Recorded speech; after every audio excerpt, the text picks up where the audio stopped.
அந்த விஞ்ஞான கூடத்துல வேலை பார்த்துக்கிட்டு இருந்த அந்த விஞ்ஞானி தன்னுடைய மேலதிகாரி கிட்ட இப்படி சொன்னாரு. நான் என் பிள்ளைகளை கண்காட்சிக்கு கூட்டிட்டு போறதா வாக்கு கொடுத்திருக்கிறேன். மாலை 5:30 மணிக்கு போக எனக்கு அனுமதி கொடுங்க. மேலதிகாரியும் சந்தோஷமா அனுமதி கொடுத்தாரு. விஞ்ஞானி வேலை மும்முரத்துல மூழ்கிட்டாரு.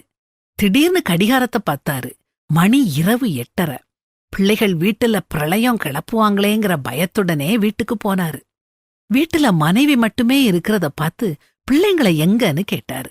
அதுக்கு மனைவி, சரியா 5:30 மணிக்கு உங்க மேலதிகாரி வந்து அவங்கள கண்காட்சிக்கு அழைச்சுக்கிட்டு போனாருன்னு சொல்ல, விஞ்ஞானி நன்றியுணர்வோட நாற்காலியில அமர்ந்தாரு. அடுத்த நாள் மேலதிகாரி கிட்ட தன்னுடைய நன்றிய தெரிவிக்க போனாரு. மேலதிகாரி அவர்கிட்ட, நீங்க வேலையில மூழ்கி இருந்தத பார்த்தேன். உங்க கவனத்தை நான் கலைக்க விரும்பல. அதே சமயம் பிள்ளைங்களோட கனவையும் கலைக்க விரும்பல. அதனால நானே அவங்கள கண்காட்சிக்கு அழைச்சிட்டு போனேன்னு சொன்னாரு.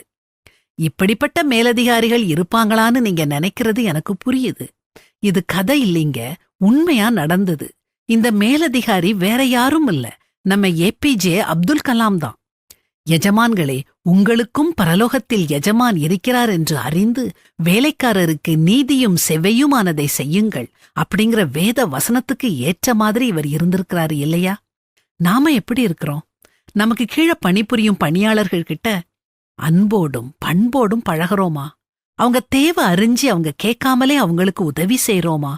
நம்ம வேலை செய்யும் இடத்துல தேவனுடைய அன்பை பிரதிபலிக்கிறோமா? இதுவரைக்கும் நாம எப்படி இருந்தாலும் பரவாயில்ல, இனிமேலாவது நல்ல எஜமானா கடவுள் பாராட்டும் விதத்துல நடப்போமா?